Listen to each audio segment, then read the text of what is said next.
사랑하는 성도 여러분, 올해도 어김없이 성탄절이 찾아왔습니다.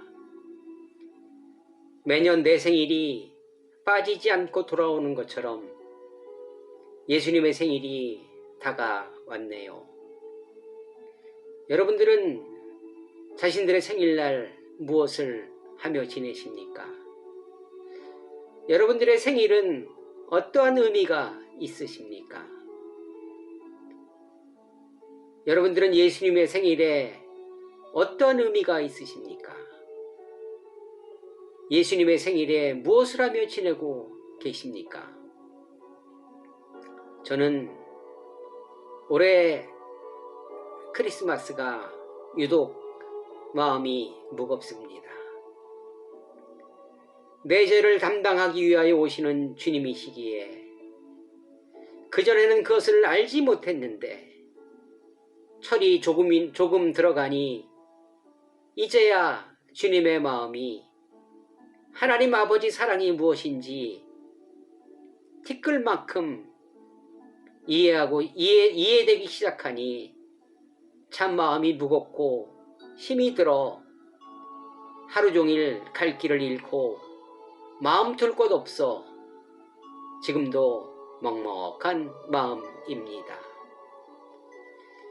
예수님이 오시는 날 2000년 전 인간들의 완악함으로 임산부에게 방 한 칸 작은 장소마저 내주지 않았기에 마구간으로 내쫓기신 산모와 남편과 그것을 바라보시는 아버지 하나님의 마음이 잔잔히 내 마음에 내려앉습니다.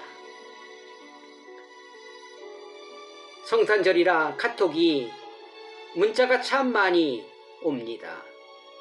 메리 크리스마스, 가장 큰 선물은 예수 그리스도, 임마누엘 등등을 담은 카톡과 메시지가 연신 전화기를 흔들고 있습니다. 다른 데 같으면 저도 답장하고 호응했을 텐데 이번 성탄절은 그냥 보내려 합니다. 도저히 이해할 수 없는 인간들에 대한, 아니 나에 대한 하나님의 끝없는 사랑을 묵상하고 싶은 마음이, 하나님은 왜 자신의 아들을 보내지 않으면 안 되었나? 다른 방법은 없었나? 사람들은 그런 하나님의 마음을 왜 알지 못했을까? 나 역시 마찬가지라는 이런 여러 가지 생각에 머리가 복잡해지고 어지럽습니다. 창세기 6장 홍수 준비를 시키면서 단 7명의 사람들만 생존하게 하신, 자신이 지은 사람들을 멸망시키려 하는 하나님의 마음은 얼마나 아프셨을까? 그 당시 인간들의 욕심과 죄 때문에 죽어야만 했던 다른 것들도 참 많이 있습니다. 사자도 죽었고 곰도 죽었고 지금도 마찬가지입니다. 인간의 죄로 말미암아 신음이 곳곳에서 들리고 있습니다. 나 때문에 어려움을, 우리 때문에 죽어야 했던 것에 죄송한 마음뿐입니다. 그 중에 아기 예수님도 계십니다. 참 많이 빚을 지고 살아가고 있다는 마음의 빚이 몸으로 느껴지고 있습니다. 그래서 작년과 올해의 성탄절은 다른 것 같습니다. 철이 들수록 조금이나마 주님의 마음을 읽을 수 있어서 참 다행이기도 하며 감사하기도 합니다. 주님의 마음을 조금이나마 읽었기에, 알았기에, 느꼈기에, 만졌기에 이제는 어떻게 살아가야 할지 생각하고 살아내야 할 차례인 것 같습니다. 우리로 인하여 고통받는 사람들이, 하나님의 창조물들이 조금이나마 덜해졌으면 좋겠습니다. 감소했으면 좋겠습니다. 그래서 나부터 시작하려 합니다. 비록 작은 싹이지만 주님께 심어보려고 합니다.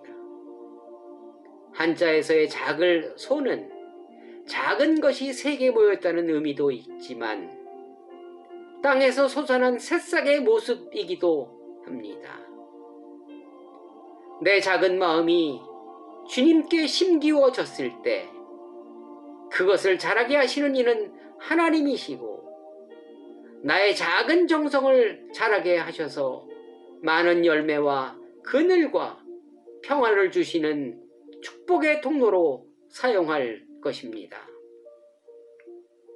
올해의 성탄절은 저와 여러분에게 특별한 성탄절이 되었으면 좋겠습니다. 이 땅에 만연한 죄악을 바라보시는 하나님의 마음과 구원의 큰 의미를 알고 대속제물로 오시는 예수님과 우리의 죄악 때문에 이웃과 하나님의 창조물들이 괴로움을 당한다는 의미를 알기에 좀 더 성숙한 마음으로 성탄절을 맞이했으면 좋겠습니다.